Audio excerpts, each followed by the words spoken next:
Shalom, everyone, from the Tabernacle of David Prophetic Dance Center in Jerusalem.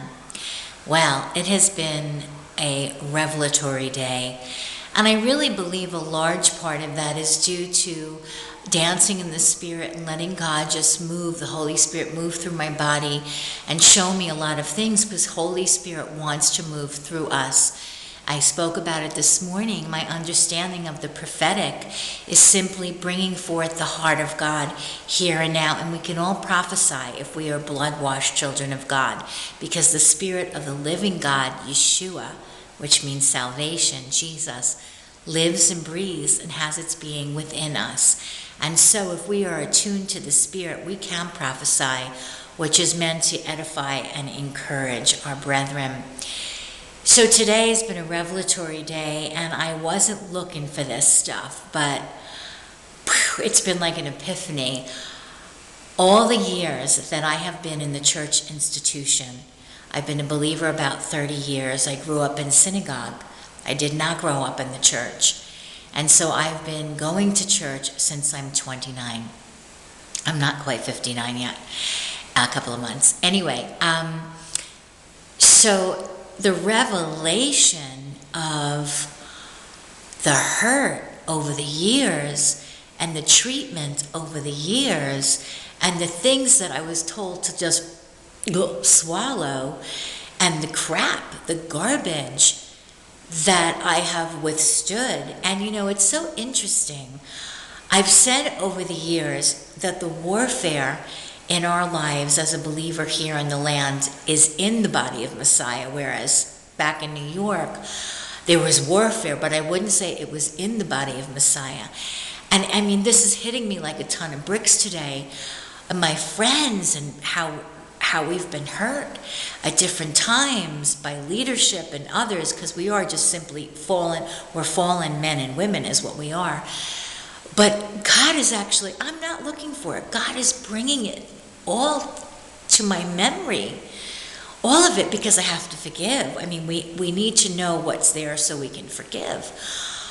I mean, I made a reference a couple of times recently how I was on a ministry tour, and the woman who was assigned to drive me here and there to different places, we were not getting along. We were like oil and water, and you know, I had really had it with how I was being treated, and I spoke to the person who brought me in for the ministry, and he pulled me over and he said, you know, you have to eat a lot of crow in ministry. And what he means is you have to take a lot of abuse. You have to swallow it, gulp, you know, and just pretend that you're not being abused. And I will never agree with that.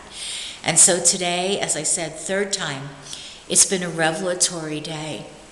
And God has been moving this stuff around me as I've been worshiping and just bringing things to the forefront of the abuse and the unacceptable behavior.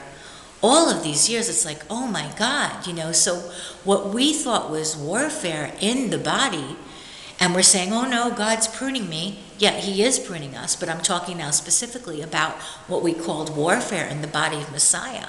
God's pruning me, and it's like I'm taking abuse and I'm going through this unacceptable behavior. Oh, but God's pruning me. It's like, what? Woo! Yeah, so this I talked about earlier, that we need to come out of, we need to call the trauma out that we have suffered in the church. Being oppressed, depressed, controlled, but we didn't realize we were being controlled because it's a slow process, and many of us don't fit into the church, and many of us have felt many times we were soaring and then we got hit and shot down, and then we were soaring, got hit, we got shot down, and what it took to pick ourselves back up again. I remember having this conversation with a brother in the Lord, who's very gifted in the prophetic and very sensitive to the Spirit, and you don't want to be shot down. When you're flying, you want to keep flying. So we don't want to be controlled by anybody. Soar in God. Yeshua is your Lord. Soar. Go higher and higher and higher with God.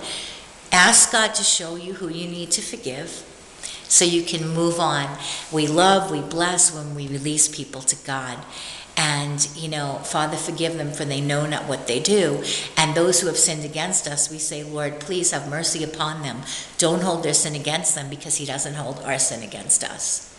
And it says in the word, whoever we forgive, the Lord will forgive. We need to forgive. And it will change relationships if we're still in relationships with people like my dad. I have a testimony called Never Say Never on my YouTube channel. And my dad is 87. And what a work God has done in our relationship, because I forgave, and I feel like that shifted our whole relationship because he feels my forgiveness and God's taking him on his own journey. But God has truly blessed that relationship. Never say never. As long as somebody is breathing and alive, all things are possible. God is so good. So God bless you from the city of the great King, Yerushalayim.